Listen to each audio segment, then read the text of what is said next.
Okay, so this is a book review I've been meaning to do for a long time, or just something I've been meaning to talk about for a long time. Um, Alexa, stop. Yeah, okay. Got my seaside sounds playing in the background to be soothing, to calm me down, you know? Maybe the character in this book could have used that in his life a little more. But, so I'm talking about Silver Linings Playbook. I want to talk about the book mainly, but I don't actually own a copy of the book. I have a copy of the movie here. The film is really good, but I guess it was a faithful adaptation. But anyway, I'm getting ahead of myself. This isn't a film review, it's a book review. The film is probably more popular at this point, though. But that's neither here nor there. So, Silver Linings Playbook. The original book is a novel by Matthew Quick. It is essentially I don't know what genre. It's just general fiction, I guess, but it's a psychological drama slash comedy type of thing. Dramedy. I don't know. The film is marketed as like a romantic comedy, basically. Um, but the book by Matthew Quick. So I should note before I get into it, I've never actually read the book on paper. I've listened to the audiobook multiple times because I just love the narrator on the Audible version of the book. I forget what the narrator's name is. Ray Porter is the narrator of the audiobook. So anyway, but I really liked the audiobook. I felt like it was fitting to listen to the audiobook because playbooks, it kind of sounds like, kind of reminds me of audiobook, like something playing, a book that's playing in my ear. I don't know. The book is about this guy named Pat. He's probably, he's about my age. I guess he's in his 30s. And he has just gotten out of like a mental hospital, essentially. And he's coming home. He's being picked up by his parents, and he's coming to live with them in New Jersey. Which this is one of the most charming parts of the book for me is that the setting is like South Jersey and Philadelphia. So his home that he comes home to is in it's like South Jersey. I believe it's like Haddonfield or somewhere. Okay, so Wikipedia is telling me it's Upper Darby, PA, in the book. I think, or Upper Darby might be where it is in the movie, and then in the book it's like Haddonfield, PA, or Haddonfield, New Jersey. So I think they switched it, but either way, it's in the greater Philadelphia area in New Jersey. So anyway, he comes home from the mental hospital after kind of a blurry number of years, and this is in the wake of his ex-wife, his now ex-wife, leaving him, and he's basically coming home and he's thinking to himself, okay, well, life is going to get better now because I'm going to reconcile with my wife. His wife's name is Nikki. And so he just has this kind of like, honestly, this delusion in his head that he's going to get back together with his ex-wife and everything's going to be okay. And that's the silver lining at the end of this whole road, the silver lining in the clouds or whatever. He's kind of got like this optimistic delusion that, like a romantic delusion that he's going to get back together with her. So the reader knows right off the bat that this is not going to happen. That everybody's like, well, no, Nikki left you because something horrible happened. And you don't really know what that horrible thing was for most of the book. I forget. In the movie, see, I know I keep bringing up the movie. In the movie, you really don't find out until the end, I don't think. Until, like, one of the very last scenes. In the book, it kind of builds and builds and builds.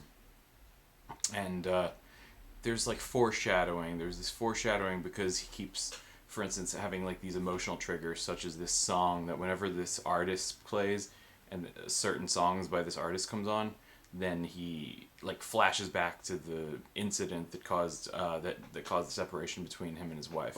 Yeah, so Pat is triggered anytime he hears music by Kenny G. Excuse me, Kenny G, who's a jazz saxophonist, musician. But I won't give away why. I don't. No spoilers, remember.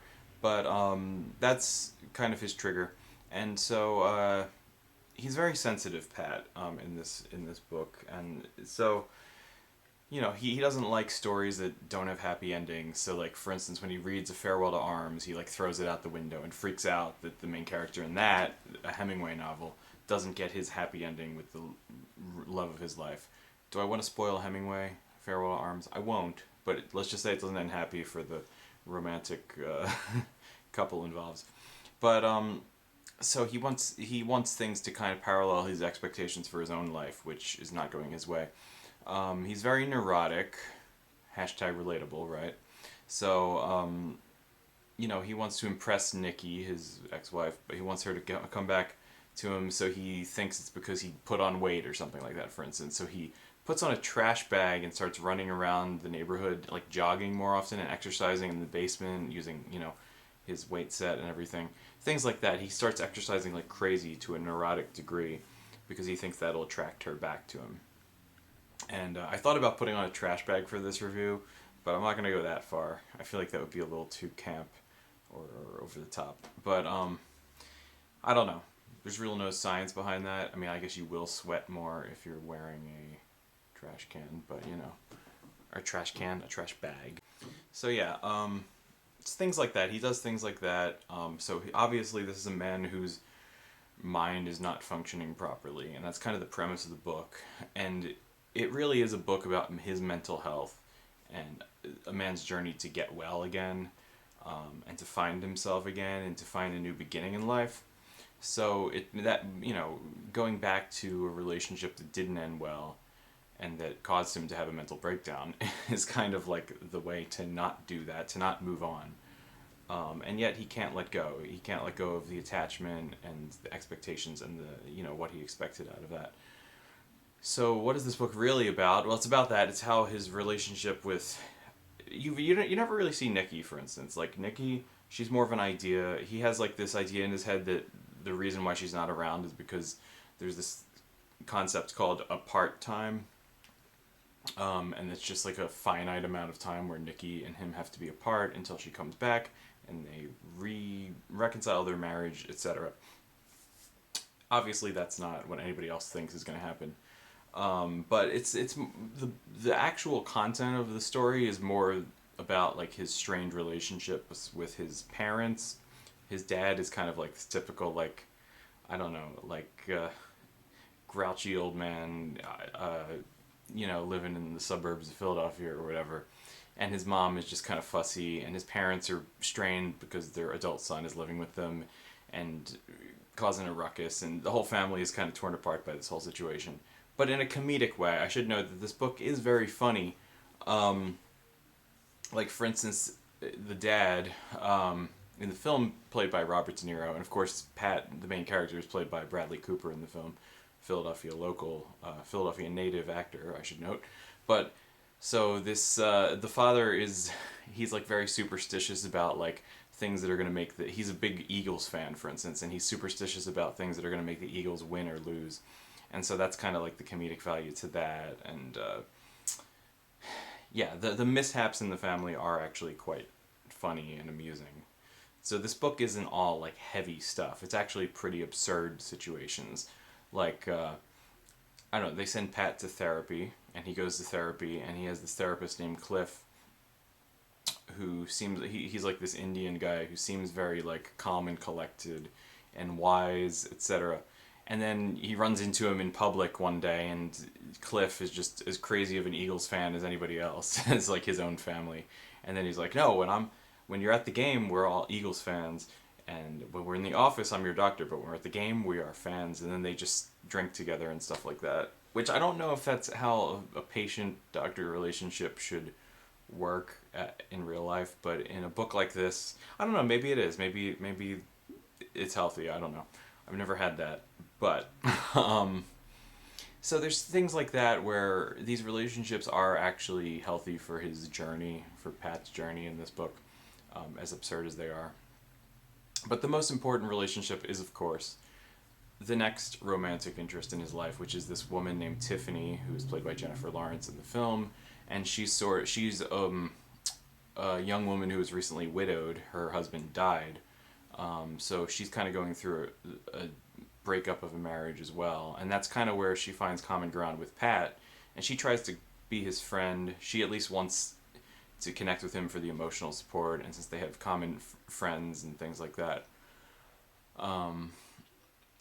And he's struggling to find value in that. He's struggling to find a reason why he should like become emotionally invested in her, or anything like that. And it is kind of funny because he does feel the pull and he does feel an attraction to her. And but it's really awkward between both of them because of how broken their lives are at this point where they're meeting each other. that's kind of the majority of the body of this work. Where the real substance is this relationship and these two very broken people trying to make a fresh start of it with each other again. And he's so blind to the value that the value of loving her, who's right in front of him this whole time, because he's so focused on Nikki, and she gets really fed up with that. Tiffany does. So yeah, so Tiffany as a character, she is well, in the book she's kind of described as being like gothic, like black hair, and I think like dark nails, just very, very dark and pale and morose seeming. She's a little more like less like that in Jennifer Lawrence's portrayal, but still kind of like a stoic, sort of like no nonsense, punky kind of girl. Um, I don't know. She's someone who has a lot of confidence and is ready to kind of jump in and take control of the situation, but there is a sensitivity deep down and a hesitance in her as well. Um, so I'm not sure what else I can say without giving away anything. There's a dance competition. It reminds me a lot of like something like Dirty Dancing, with like them trying to get the steps and the moves just right. Um, Tiffany convinces Pat to compete in a dance contest with her as partners, against other dancers in Philadelphia, and that's kind of their major connecting point, their major disciplining point. Well, let's just say she has a reward in store for him if he does help her with that. She promises him something if he agrees to do the dance contest with her. I won't say what it is because that is kind of a spoiler, but it's something to do with something he wants already, revolving around like Nikki, um, and like something about his past and the silver lining that he wants to end up with. And so the build up to this dance contest is kind of like one of the major, I don't know, stakes in the story. Other than that, it's just people grappling with like, is Pat a safe person to be around? Is he safe to have you around your kids, for instance, like their friends? Like he's so emotionally unstable. I think in one synopsis, I think he is diagnosed with bipolar disorder. I think they say that in the book. At least on the synopsis over here, it says that. But he obviously does have an emotional instability. Um, but yeah, but like I said, most of this story is presented in a comedic lens, or at least a whimsical lens. Despite the heaviness of the content, it does make light of things. That's why I've enjoyed listening to the audiobook, like re-listening to the audiobook. It's not just because I'm a Philly local and I'm visiting like sites that, like, as I'm reading or listening to the story, I know the places that they are, the locations that this book takes place. I can picture them very vividly, and like the neighborhoods and all the different places they go.